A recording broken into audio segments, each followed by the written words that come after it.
자, 우리 앞에 강의에서 용도 지역을 배우셨고, 자, 이번 복습 강의는 용도 지역을 배우셨고, 용도 지구에 관한 내용입니다. 자, 용도 지역은 21가지로 우리나라 토지를 구분해서, 이거 잠깐만 할까요? 이제 인사말이 좀 헷갈려가지고. 네, 할까요? 다시 인사하고 할까요? 네. 자, 우리 앞에서 용도 지역을 잘 배우셨는지 모르겠네요. 자, 용도 지역을 하고 나면 용도 지구로 넘어가는 겁니다. 자, 도시관리계획을 결정을 해서 1번 도시관리계획으로 용도 지역을 먼저 하고 추가적으로 이제 용도 지구를 씌우는 이유가 있겠죠. 그래서 용도 지구는 우리 9종류로 이제 올해부터 이제 개정이 되죠. 작년까지는 용도 지구 이름이 10종류였는데 이 9종류로 바꿔서 우리 공부를 좀 해야 되겠습니다. 개정이 되는 내용이기 때문에. 아마 4월 19일 날 바뀌는데 미리 바꿔서 공부를 하시는 겁니다. 자, 용도지구를 공부할 때도 학습 절차 중요하죠? 자, 용도지구도 왜 정하는지 목적이 있을 거예요. 용도지구의 가장 핵심 목적은 용도지역의 규제를 보다 강화하거나 완화하기 위해서. 자, 용도지구는 용도지역 위에다가 추가적으로 필요할 때는 정하는 거예요. 그러면 그 부분에 대한 규제가 더 강화될 수도 있고 완화될 수 있다는 사실을 두 개를 다 특징을 갖고 있습니다. 그게 시험 문제 포인트입니다. 자, 그리고 자, 용도지구의 종류는 9종류로 이제 우리가 이제 개정이 되니까 이 작년도에 있었던 미관지구 같은 것들이 없어집니다. 미관지구라든가 무슨 뭐 시설보호지구가 없어지고 이름이 바뀌어서 용도지구가 9종류로 바뀝니다. 이따 확인해 보시고요. 자, 용도지구도 세분되는 내용들도 있죠. 용도지구 중에서 이 기본적으로 한 5가지 명칭들을 빼서 또 세분 명칭을 붙이셔야 돼요. 자, 요 작업이 어렵습니다. 자, 이 세분 명칭은 되게 어려운 작업이기 때문에 한번 가볍게 한번 좀 보셔야 됩니다. 처음에는.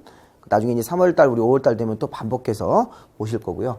자, 용도지구도 지정 절차가 있고, 그 다음에 용도지구도 행위 제한 같은 게 있어요. 참고로 우리가 아까 용도 지역에서는 행위 제한이 건축 제한, 종류 제한, 건폐율 제한, 용적률 제한 3가지를 다 봐야 되는데, 이쪽에 행위 제한 부분은 기본적으로 1개만 있는 거예요, 1개. 자, 건축 제한만 보시면 돼요. 용도지구에서는 이 건축 제한을 처리하는 방법만 아시면 되겠습니다. 자, 일단 배워보시면 알아요.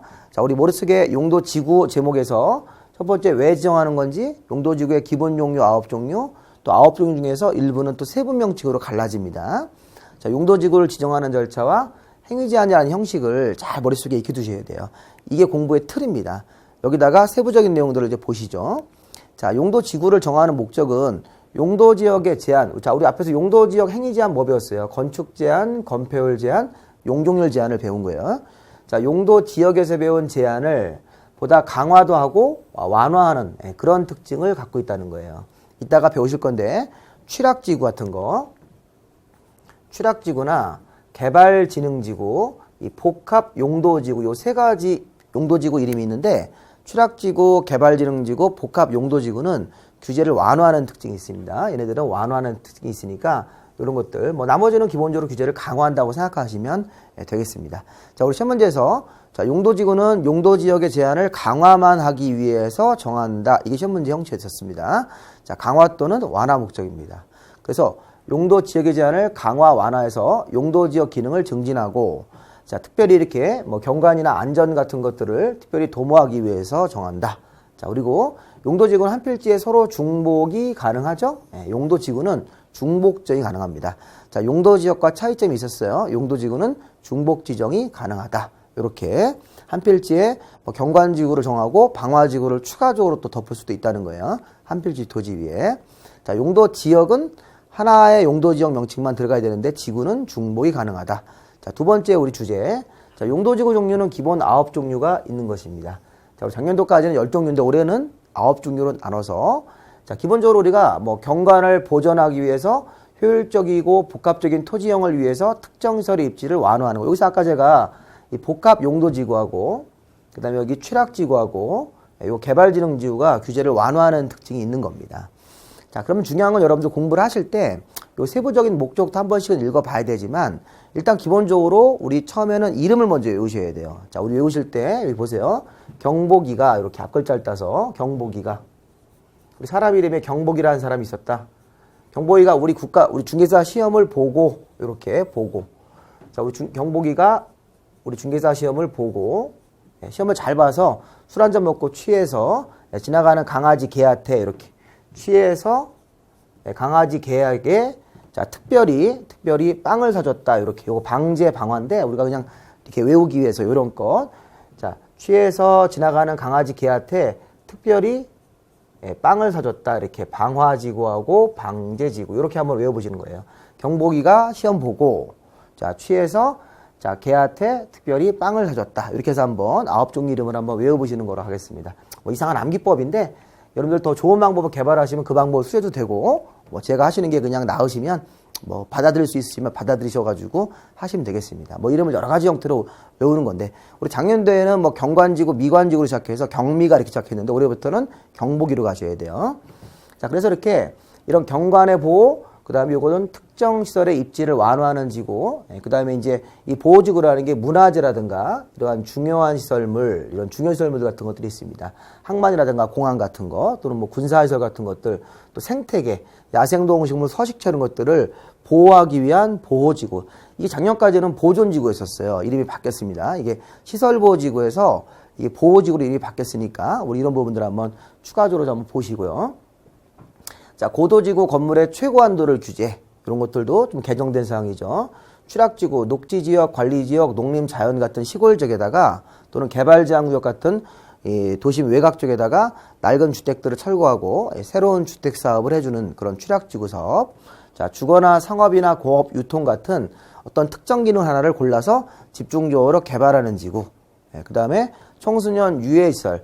자, 우리 청소년 보호를 위해서 청소년 유해시설의 입지를 제한하는 지구. 그 다음에 방제지구, 방화지구 같은 거 있으니까 한번 쭉 읽어보시고요.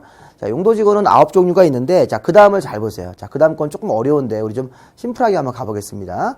아까 우리 용도지구는 총 9종류 있는데, 그 중에서 이 5종류를 빼가지고, 얘네들은 세분 작업을 하셔야 돼요. 자, 여기 보시면, 아까 우리 경관지구, 아까 우리 경보기가 이렇게 나가는 게 있었지 않습니까? 그 중에서 경관지구는 이렇게 자시특이라는 명칭으로 세분이 돼요. 자, 이것까지 공부하시기는 조금 어려워요, 지금 우리. 1월 달에 공부하시면 어려우신데, 자, 자연경관지구라는 게 산이에요, 산. 그 다음에 시가지, 우리 도심지 안에 양호한 주거지역 같은 데가 있을 때는 주거지에는 시가지 연관지구. 그 다음에 이렇게 주요 수계, 이게 물가예요, 물가. 물가라든가 문화재 같은 거, 문화적으로 보존 가치가 있는 건물이 있을 때는 우리가 다 특화 경관지구라는 걸 정하는 겁니다. 특화 경관지구라는 게 작년도에는 없었어요. 없었으니까 이런 것들이 뭐 경관지구랑 미관지구가 통합되면서 새로 만들어진 지구예요. 자, 일단 경관지구는 자시, 특 이렇게 세분되는 거예요. 경관지구, 자시, 특. 그다음에 자, 보호지구는 역중생. 예. 역사문화, 환경, 문화재 같은 게 있을 때는 문화재를 보호하기 위한 중요시설물 같은 것들을 보호하기 위한 지구. 생태계 같은 것들 보호지구. 자, 추락지구는 요 개발제한구역 안에서는 오로지 집단 추락지구만 정하셔야 돼요. 이게 기출문제예요. 자, 추락지구가 낡은 집들을 철거하고 새로운 주택 사업을 해주는 건데, 요 추락지구 중에서 개발제한구역에서는 무조건 집단 추락지구를 하시는 거고, 나머지 지역들, 나머지 녹지지역, 관리지역, 농림자연 같은 데서는 자연 추락지구로 한 걸 정해서 우리가 자집 이렇게 외우시는 거예요. 자집. 추락지구는 자집. 추락지구에다가 새로 집을 지었으니까 그 집에 가서 자라. 오늘부터 자라. 이런 의미로 자집 이렇게 한번 외워보시라는 겁니다. 자, 그 다음에 개발지능지구, 주거기능으로 집중개발하자. 자, 공업이나 유통, 상가 같은 거로 집중개발할 때는 산업유통개발지능지구, 관광휴양으로 개발할 때는 관광휴양개발지능지구. 그 다음에 2개 이상을 섞어서 주거나 공업이나 유통, 물류 중에서 관광 중에서 2개 이상을 섞어서 개발하면 복합개발지능지구. 그 다음에 여기 주거, 그 다음에 유통, 공업, 관광 이외의 새로운 기능으로 개발할 때는 특정개발지능지구.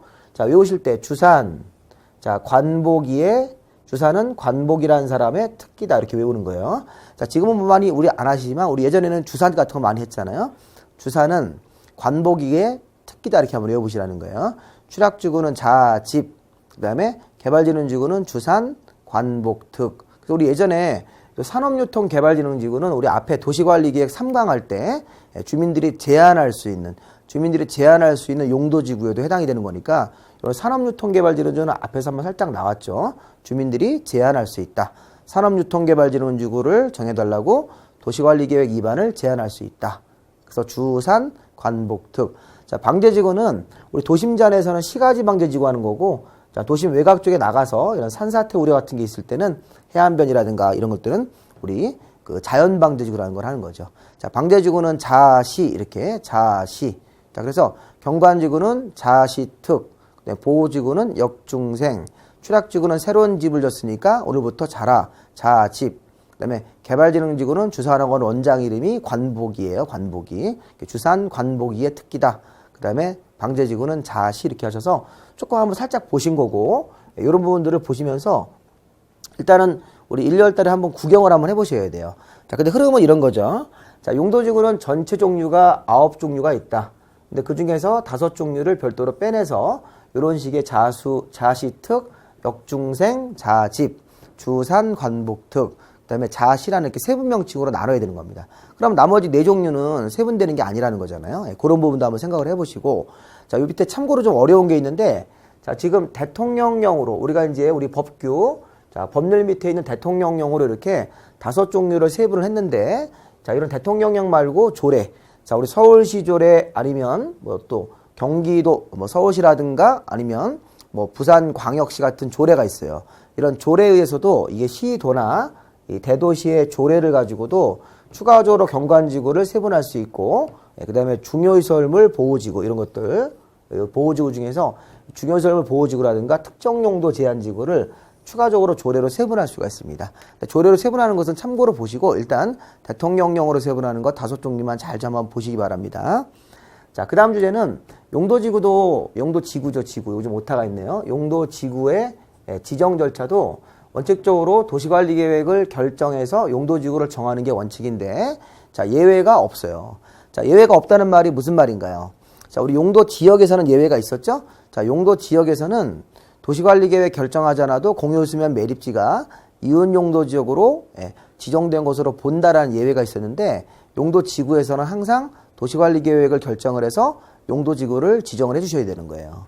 예외는 없다 이렇게만 하시면 되겠습니다. 자, 우리 용도지역하고 한번 살짝 비교를 한번 해보세요. 어떤 의미가 있는지를. 자, 그러고 나서 자, 용도지구에서의 행위제한은 이 건축제한 요 한 개만 보시면 돼요. 자, 용도지구에서는 건폐율이 몇 프로인지 용적률이 몇 프로인지라고 하는 것은 없어요. 이런 건폐율이나 용적률 개념은 없으니까 건축제한의 종류제한만 보시면 돼요. 근데 중요한 포인트가 뭐냐면 용도지구는 9종류가 있었어요. 그 중에서 자, 원칙적으로 조례로 건축제한을 처리하는 거예요. 자, 이 경관지구나 보호지구나 방제지구나 특정용도 제한지구처럼 기본적으로 조례로, 자, 이게 보면 특별시, 광역시, 자치자치도, 시군 조례로 용도지구의 건축제한 내용을 정하는 거예요. 그럼 건축제한 내용은 조례에서 정한다. 근데 우리 조례는 시험 범위가 아니기 때문에 뭐 조례로 경관지구에서는 4층 이하로 져야 된다. 서울시 조례 이렇게 써 있다는 거예요. 그래서 4층 이하로 있기 때문에 이 조례가 정하는 건물 그런 것들을 못 짓게 할 수 있는 건물 같은 것들을 조례로 판단할 수 있다는 겁니다. 근데 문제는 뭐냐면 이게 고도지구 조례가 아닌 이 법이나 다른 법으로 건축 제한을 처리하는 경우가 있다는 거예요. 고도지구, 복합용도지구, 취락지구, 개발진흥지구, 방화지구는 건축 제한이 조례가 아니라 조례가 아닌, 예를 들어서 고도지구는 고도지구를 정할 때 이런 도시관리계획이라는 걸 따로 만들어요. 계획. 우리가 지금까지 배우고 있는 도시관리계획에다가 고도를 정하면서 몇 미터 높이를 넘어갈 수 없다. 이렇게. 자, 복합용도지구는 이 국토계획법상 대통령령에다가 이 건축 제한 내용들을 정해놨다는 거예요. 지금 우리 용도지구 공부할 때는 건축 제한이 뭐 몇 층을 초과하는 건물은 안 된다. 이런 걸 공부하는 게 아니라 건축 제한을 처리하는 방식이 2가지 스타일이 있다는 거예요. 원칙적으로 조례로 처리하는 거 4개. 조례가 아닌 다른 형태로 처리하는 거, 이 법이나 다른 법률로 어떤 내용을 정해서 처리하는 경우가 5가지가 있다는 거예요. 그래서 고복취 개방. 고복취 개방은 조례가 아닌 다른 형태로 처리하게 되어 있다. 그것만 구별하시면 돼요. 여기 뭐 도시관리계획으로 정한다, 뭐 대통령령으로 정한다, 여기 국토계획법이나 아니면 개발제한구역 지정관리 특별시법, 이거는 나중에 하셔도 돼요. 중요한 거는 이 5가지는 건축 제한을 처리하는 방식이 원칙하고 다르다는 거예요. 그 5가지 이름을 우리 고복취 개방이라고 합니다. 이 고복취 개방은 조례가 아닌 형태로 건축 제한을 처리한다. 이렇게만 확인을 좀 하시면 되겠습니다. 자, 그리고 자, 용도지구도 기출문제 한번 좀 볼까요? 아까 용도지구 이름 중에서 개발제한구역 안에서만 정할 수 있는 용도지구가 딱 1개 있었어요. 개발증지구, 개발제한구역, 개발제한구역이라는 우리 그린벨트. 우리 이제 이따가 이제 또 용도구역을 배우시는데 이 환경부를 위한 개발을 절대적으로 제한하는 구역, 개발 제한 구역 안에서만 정할 수 있는 용도지구는 지금 보시면 집단 추락지구, 아까 추락지구 중에서 자연 추락지구, 집단 추락지구 있었는데 이 집단 추락지구는 개발 제한 구역 안에 낡은 집들을 철거하고 새로운 주택 사업해 주는 거니까 집단 추락지구가 맞죠. 자연 추락지구가 아닙니다. 다른 용도지구도 개발 제한 구역 안에서만 정한다는 조건이 없어요. 근데 용도지구 이름 중에서 추락지구가 특히 집단 추락지구 같은 경우는 개발 제한 구역에서만 정할 수 있다라는 그런 조건이 걸려 있으니까 그거 하나는 좀 기본적으로 좀 보시고요. 자, 그 다음에 경관지구. 아까 우리 경관지구 안에서는 건축 제한을 처리할 때 아까 우리 경관지구, 아까 우리 고복취 개방은 조례가 아니고 경관지구 안에서는 건축물의 건폐율이나 용적률 높이, 그 다음에 각종 이런 규제에 대해서 자, 우리 경관지구는 아까 우리 도시계획위원회가 정한다가 아니라 자, 도시계획 조례. 아까 우리 경관지구 같은 것들은 조례로 건축 제한을 처리했으니까 이거를 경관지구 안에서는 도시계획 조례가 정하는 건축물을 건축할 수 없다. 이런 식으로 건축 제한을 처리하셔야 되겠습니다. 이렇게 해서 이 도시계획위원회라는 이런 엉뚱한 표현을 쓰시면 안 되는 거예요. 조례가 정하는 건물을. 조금 용도지구 기출문제는 이런 것들은 좀 어려운 형태인데 나중에 조금 더 공부를 해보시면 이게 조례인지 조례가 아닌 형태인지 처리하는지 그거를 구별하는 문제니까 이 정도까지만 공부를 좀 해놓으시면 자, 우리 용도지구도 항상 중요한 거는 이렇게 돌아가면서 순서를 정하셔야 돼요. 지정 목적, 종류, 그다음에 세분, 지정 절차, 행위 제한 이렇게. 자, 우리 다음 시간에서는 용도구역, 우리 뭐 용도구역은 5종류가 있으니까 그 용도구역에 대한 특징과 명칭들을 정리하시는 시간을 갖도록 하겠습니다. 자, 수고하셨습니다.